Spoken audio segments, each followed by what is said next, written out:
A huge shout out to my supporters from my last video. Welcome to part 2 of the Triton 300 review.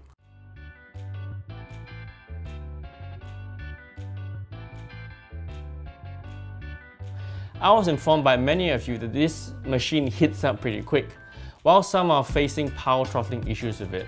So when I did my gaming test, I was sure to keep an eye on performance and temperature. I'll be showing you gaming tests from 4 games: Dota 2, I have one purpose, Crossout,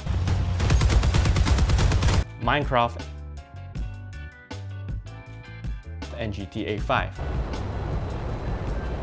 All graphics in this game are set to its highest, whereas for Minecraft, I'm testing it with Zeus PTGI, a ray tracing shader. Now from the get-go, I noticed while playing the Triton heats up, sustaining its CPU temperatures around 89 to 94 degrees. After a while, we see a slight decrease in FPS. Even though the CPU throttles, all 4 games still played above 60 FPS. See, my plan is to keep this laptop for many years and to avoid any damage to the motherboard, so I had to find a way to keep temperatures low. In my experience, motherboard damage from high temperatures has happened and I have burnt out 2 MacBook Pros in my life. So here we go. 2 techniques were used to test the sustained performance while reducing CPU temperature. And I will show you the gaming performance before and after tuning. For gaming FPS results, we will be focusing on the average sustained FPS over time and not at the maximum FPS, as this will give us a more realistic view of gaming performance. Before tuning, all games played at above 80 FPS at its highest setting, with Crossout having the highest FPS at 190, which is great. Now temperature-wise, it's not looking so good. While it averages between 91 to 95 degrees, which is quite hot, I can get uncomfortable as the heat starts to dissipate through the keyboard. The first technique that I used to fine-tune was to undervolt the laptop, thanks to Haswan, who did the test on his Triton 300 and undervolted his CPU to negative 0.150 and at temperatures below 80. So I decided to try this out. After undervolting the laptop, we see a slight increase in performance for Minecraft, GTA 5 and Dota 2. Possibly due to slightly lower temperatures, which allows the CPU to have more headroom before it throttles down.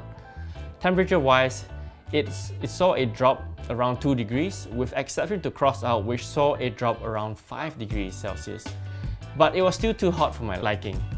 After I've done some research, I came to AKAddict's video on how to fix an overheating laptop, and I combined Haswan's method of undervolting while limiting the turbo ratios on the CPU to 3.5 gigs. The FPS was slightly lower than the undervolted test, and games still played above 60 FPS.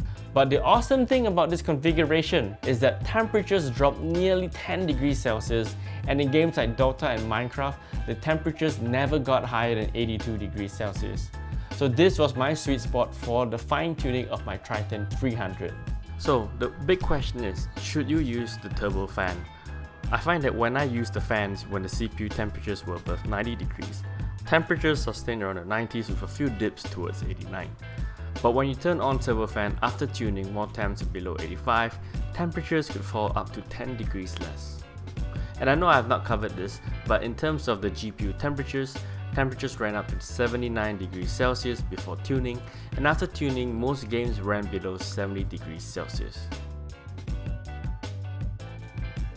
And this sums up my gaming benchmark and tuning test, and it is the first in a series of videos I'll be doing for this product, since some of you have asked about thermals, RGB and video editing performance.